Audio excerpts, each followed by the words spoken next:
हरे कृष्णा दोस्तों, हरे कृष्णा। सबको मेरी तरफ से राधे राधे। और जैसा कि आप लोग को पता है कि आज 10वीं तिथि है। 10वीं तिथि के बाद हमें एकादशी का व्रत का पालन करना होता है, व्रत करना होता है। तो 10वीं तिथि से ही हमें व्रत का जो नियम है उसे पालन करना होता है।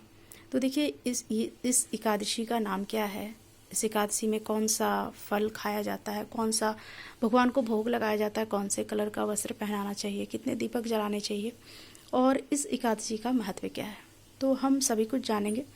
तो सबसे पहले शुरू करते हैं कि बहुतों का कमेंट था दोस्तों कि पूजा स्टार्ट कैसे की जाती दीदी। तो देखिए पूजा स्टार्ट करने की जो बात है, तो आप सबसे पहले कलश लगाएंगे। उससे पहले आपको शुद्धिकरण करनी होती है। तो देखिए डेली ही पूजा में हम लोग करते हैं, लेकिन बहुत सारा गृहस्थाश्रम में कार्य होने के कारण हम कभी कभी बहुत कुछ नहीं भी कर पाते हैं। तो कोई बात नहीं, हमारे ठाकुर जी बहुत दयालु हैं और आप जिस प्रकार की सेवा उन्हें देते हैं भगवान उसी से प्रसन्न होते हैं।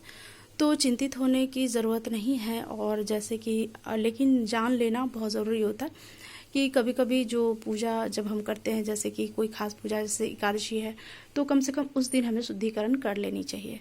तो सबसे पहले शुद्धिकरण के लिए हम एक लोटा लेते हैं।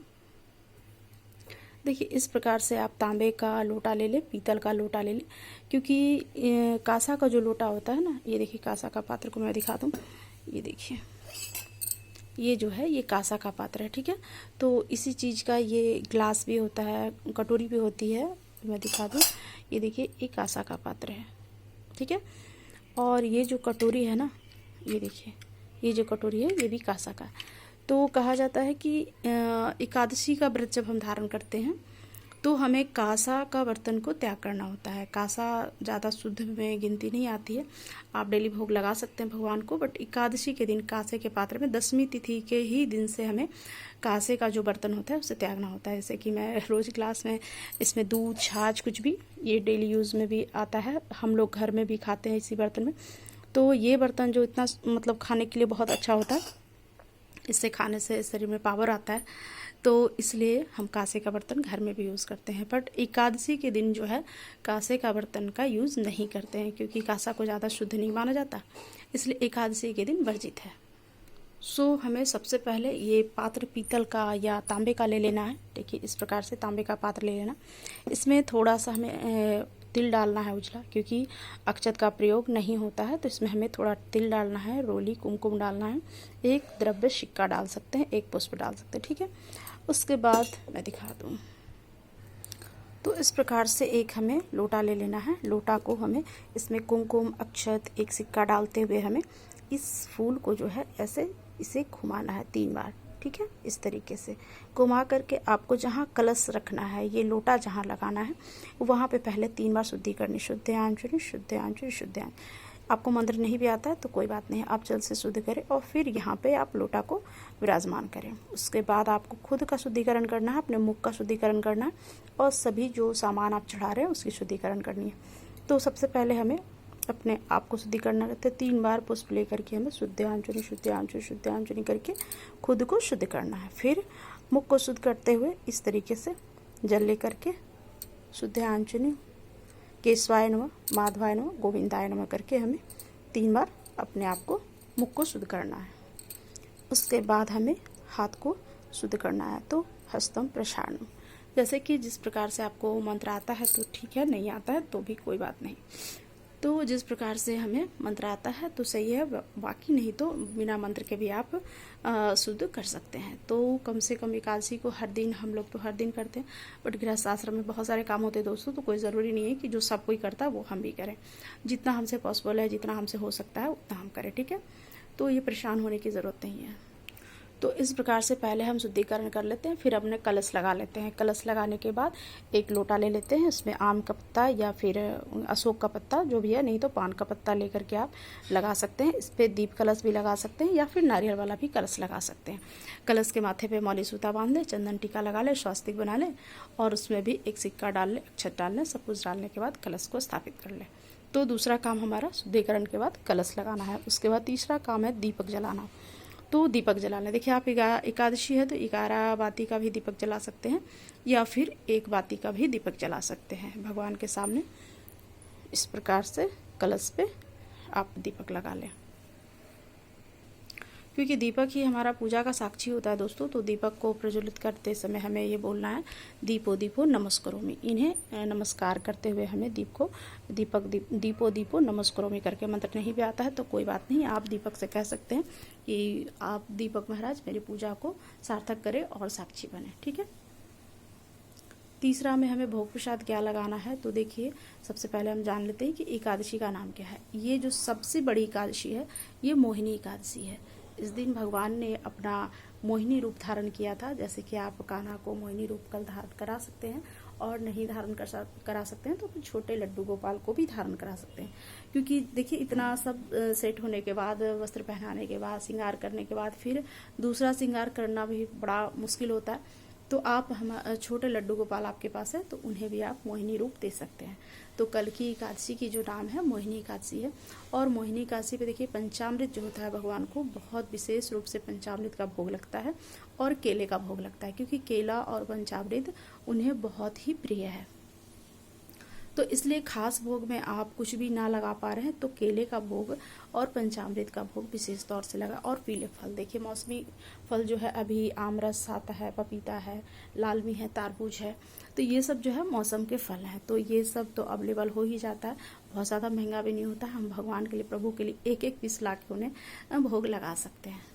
तो इस प्रकार से मोहिनी एकादशी का आप जो पूजा है उसे 10वीं तिथि से ही आपको रूल को फॉलो करना है, नियम को पालन करना है। क्योंकि 10वीं तिथि से संध्या के समय से अन्न नहीं लेना होता है। तो आप जैसे ही संध्या ढलता है उसके पहले कुछ खाना है तो खा सकते हैं, उसके बाद आप अन्न का त्याग कर दें, तभी आपको एकादशी का जो पूरा फल है वो मिलेगा। ऐसा नहीं कि आप खा लेंगे तो कुछ हो जाएगा, ऐसा नहीं है। बशर्ते जो आपने मनोकामना किया है, जो भी जिस के तहत आपने भगवान का व्रत किया है, तो वो भगवान ना पूरा फल देते हैं आपको। ये हमारी राधा प्यारी, ये देखें, ये हमारे कन्हैया। तो मैं तो कन्हैया का कल श्रृंगार मोहिनी रूप में नहीं कर सकती हूँ, तो मैं लड्डू गोपाल का ही श्रृंगार करूँगी। तो आप लोग भी देख लें, जिस प्रकार से सुविधा है आप कर सकते हैं। तो मोहिनी श्रृंगार इनका करना होता है और उसके बाद हमें होम करना होता है, आरती करनी होती है भगवान का। तो इस प्रकार से हमें एकादशी का व्रत को पूरा करना होता है। फिर हमें 10वीं तिथि से करते हुए एकादशी का व्रत सुबह करना है। ब्रह्म मुहूर्त में आप कर ले, अभिजीत मुहूर्त में कर ले। तो इस प्रकार से आप सिर्फ राहु काल को देख करके आप एकादशी का व्रत को अपना धारण करें। और होम से पहले हमें भगवान का जो व्रत का कथा है वो सुनना बहुत ज़रूरी है। चाहे तो आप किसी और से सुन ले, और नहीं तो आप खुद भी पढ़ सकते हैं, बुक है। देखिए इस प्रकार से एकादशी महात्मा का जो व्रत कथा होता है, तो ये भी बुक मिलता है। तो आप चाहें तो इसे भी लाके पढ़ सकते हैं, नहीं तो यूट्यूब के भी माध्यम से आप पढ़ सकते हैं। तो जिस प्रकार से आपको सुविधा है दोस्तों, उस प्रकार से आप कर सकते हैं। तो इस प्रकार से आप व्रत का कथा सुन लें या फिर यूट्यूब के माध्यम से भी सुन सकते हैं। तो जैसे आपको सुविधा लगे आप करें, क्योंकि व्रत का कथा जो है बिना सुने हुए, कोई भी व्रत का बिना कथा सुने हुए आपका व्रत का पूरा फल नहीं मिलता है। तो मोहिनी एकादशी पे खास यही है दोस्तों कि उन्हें पंचामृत स्नान करा ले, केले का भोग लगा, और जो पीला फल होता है जैसे पपीता हो गया, लालमी हो गया, या फिर जो आम का सीजन है तो आम का भोग लगाना भी विशेष तौर से होता है। तो आप मोहिनी एकादशी के दिन आम का भी भोग लगा सकते हैं। तो आप इन सब बातों को ध्यान में रखते हुए एकादशी का व्रत का पूरा पालन करते हुए आप एकादशी करें। क्योंकि ये एकादशी जो है सबसे बड़ी एकादशी है, मोहिनी एकादशी। क्योंकि जब समुद्र मंथन हुआ था तो उसमें से जब अमृत कलश निकला था, तो उसके लिए देवताओं में और राक्षसों गण में तो बहुत युद्ध होने लगा। तब प्रभु ने कहा कि सभी देवता उनके पास गए और कहने लगे कि प्रभु ये अमृत कलश अगर राक्षसों को मिल गया तो फिर धरती पे मतलब कि बहुत भूचाल आ जाएगा, धरती नष्ट हो जाएगी, ख़त्म हो जाएगी और राक्षस लोग बहुत बलशाली हो जाएंगे। तो आपके पास सभी प्रकार की शक्ति है प्रभु, तो आप कुछ न कुछ उपाय करके सभी देवताओं को बचा लें। और इस प्रकार से भगवान ने कहा कि ठीक है, तुम चिंता मत करो, मैं कुछ उपाय ढूंढता हूँ। तब उन्होंने मोहिनी रूप धारण किया और सभी देवताओं को बचाया, और जो अमृत कलश था वो सभी देवताओं के पास मिला। तो इस प्रकार से जो मोहिनी रूप उनका जो धारण किया हुआ इन्होंने, तो इतने सुंदर, इतने प्यारे लगते हैं कि कुछ कहने का नहीं। इसी प्रकार से राम जी एक कथा सुना रहे हैं एकादशी व्रत के बारे में, वो भी सुनिए। युधिष्ठिर महाराज जो थे वो भगवान श्री कृष्ण से पूछने लगे कि प्रभु ऐसा कौन सा व्रत है जिससे सभी पापों को हर लेने वाला है और सभी कष्टों को दूर कर देने वाला है, ऐसा कोई व्रत की विधि बताइए। तब प्रभु ने कहा कि देखो, तो श्री कृष्ण ने कहा युधिष्ठिर से कि वशिष्ठ जी जो थे, उस श्री राम जी जो थे ऋषि वशिष्ठ के पास गए और उन्होंने पूछा कि प्रभु कोई ऐसा व्रत बताएं जिससे कलयुग में सभी का उद्धार हो और सभी पापों का नाश हो और सभी तरीके का फल उन्हें मिले इंसानों को। तो भगवान जो राम जी थे वशिष्ठ जी से पूछे, तो वशिष्ठ जी ने बताया उन्हें। तो वशिष्ठ जी बहुत प्रसन्न हुए और कहा कि राम, तुमने बहुत ही उत्तम बात पूछी है और सभी के हित के लिए आपने बात पूछी है, तो मैं आपको विस्तार से बता। तब उन्होंने बताया कि एक एकादशी है जिसका नाम मोहिनी एकादशी है और इसे करने से सभी पापों का नष्ट हो जाता है और सभी देवताओं गण इंसान सभी को बहुत उत्तम फल देने वाला ये होता है। ये जो एकादशी है राम, तो ये बैसाख महीने में आती है शुक्ल पक्ष में। तो इस एकादशी का नाम जो है मोहिनी एकादशी है। तो इस एकादशी को करने के बाद इंसान के पास सभी प्रकार के सभी सुख होते हैं, उनके सारे पाप नष्ट हो जाते हैं और बहुत सारे सुखों की प्राप्ति होती है। सरस्वती नदी जो है उसके तट पर एक रमणीय तट पर भद्रावती नाम सुंदर सा एक नगरी है। वहाँ पे धृति नाम नामक राजा वहाँ पे राज करते थे। उसी नगर में एक वैश्य रहता था जो बहुत धन धान से संपूर्ण वो भरा हुआ था। उस वैश्य का नाम जो था वो धन्यपाद था। वो सदा ही शुभ कर्म में और अच्छे काम किया करता था, हमेशा दूसरों के हित में ही काम किया करता था। हमेशा मठ है, बागीचा है, महल है, कुटिया है, हमेशा सभी के लिए बनवाया करता था और भगवान विष्णु का बहुत ही प्रिय भक्त था और भगवान विष्णु का बहुत ही ज़्यादा वो ध्यान किया करता था और हर एक तरीके का व्रत किया करता था, उनका पूजा किया करता था और बहुत ही अच्छे से एकादशी का व्रत किया करता था।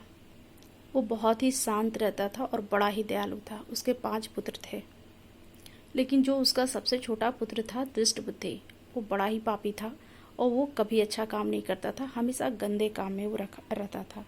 उसकी बुद्धि न तो देवताओं के एक दिन वो बड़ा दुष्कर्म किया और उसके पिता ने देख लिया उसे, तो उसे अपने घर से बाहर निकाल दिया और सभी जितने लोग थे उसके मतलब विपरीत हो गए और उसे बोला कि इसे यहाँ से निकाल दीजिए, नहीं तो सभी लोग जो है इसके संगति में बुरे हो जाएंगे। जब उसे घर से निकाल दिया गया तो वो बहुत दुख और कष्ट में वो बिल्कुल हमेशा उदास और रोता हुआ रहता और वो ढूंढता रहता कि मैं कौन सा ऐसा काम करूं जिससे मुझे वापस अपना घर मिल जाए। वो कुछ ऐसा चमत्कार हुआ जो कि एक उजाला सा होने लगा और एक महर्षि जो थे वो उनके सामने आए। तब वो ऋषि के पास जाकर हाथ जोड़कर कहने लगा कि ऋषिवर, कुछ ऐसा उपाय बताइए जो मैं इन सब चीज़ों से छूट जाऊं, मैं बहुत ही दुखी हूं, तो आप मुझे कुछ ऐसा चीज़ बताएं जिससे ये सब छूट जाए। तब उन्होंने कहा कि देखो, एक एकादशी का व्रत ऐसा है जिसका नाम मोहिनी एकादशी है।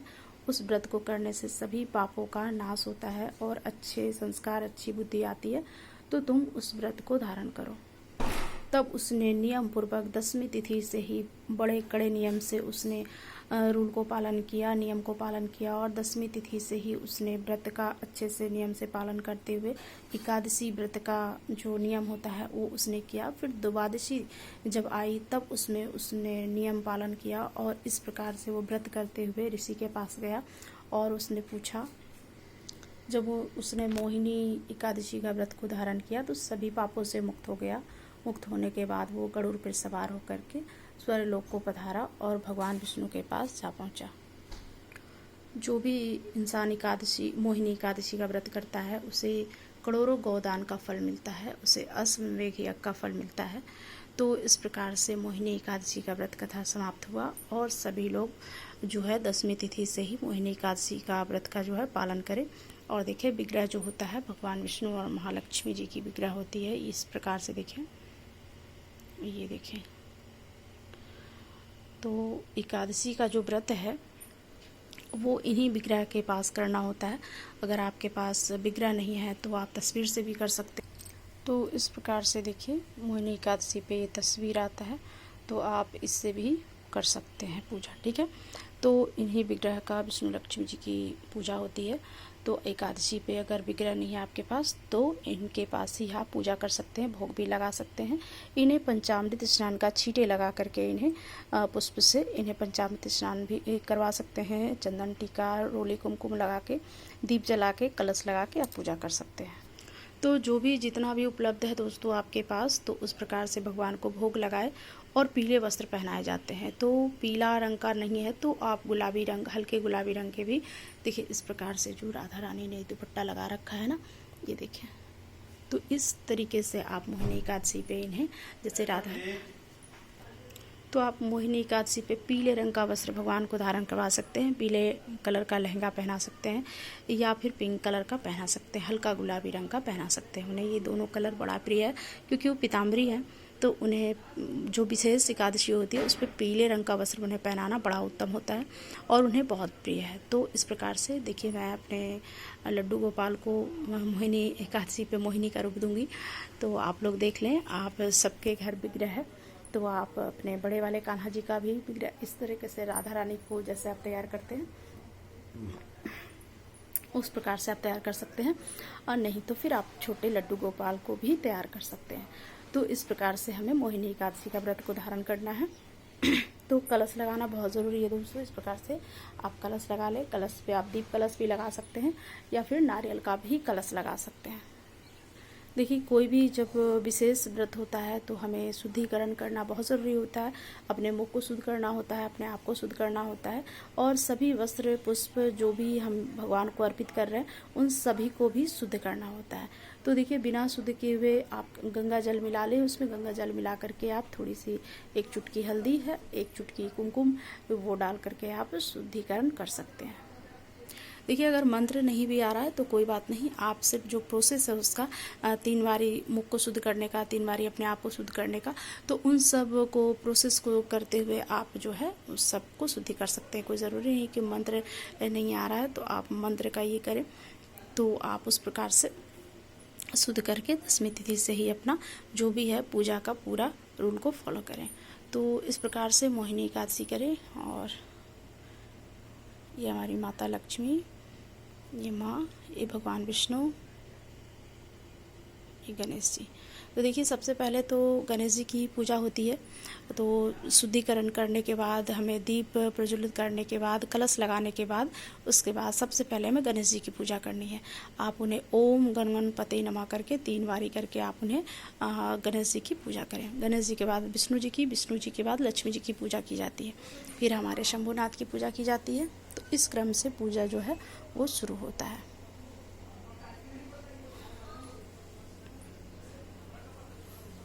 तो देखिए आप इस प्रकार से जो पीले वस्त्र होते हैं वो भी आप पहना सकते हैं। मेरे लड्डू गोपाल का है तो इस प्रकार से आप पीले वस्त्र भी पहना सकते हैं। पीला पीताम्बरी सबसे उत्तम और सबसे श्रेष्ठ होता है, सबसे पहले नंबर पे होता है। उसके बाद उन्हें गुलाबी रंग पसंद है तो आप इस प्रकार से गुलाबी रंग के भी वस्त्र उन्हें पहना सकते हैं। लड्डू गोपाल का है, क्योंकि बड़े वाले का तो मैं नहीं कर पाऊँगी क्योंकि इतने सारे काम होते कि नहीं कर पाती हूँ। तो आप जो है मोहिनी रूप अपने छोटे से लड्डू गोपाल को आप दे सकते हैं। तो आप पिंक कलर का भी बना सकते हैं और ये पीला कलर का भी बना सकते हैं। तो इस प्रकार से आप लड्डू गोपाल को आप मोहिनी एकादशी पे मोहिनी का रूप दे सकते हैं। और जो छोटे वाले लड्डू गोपाल हैं उनके लिए भी मैंने ये पीला वस्त्र लाया था। तो ये देखें,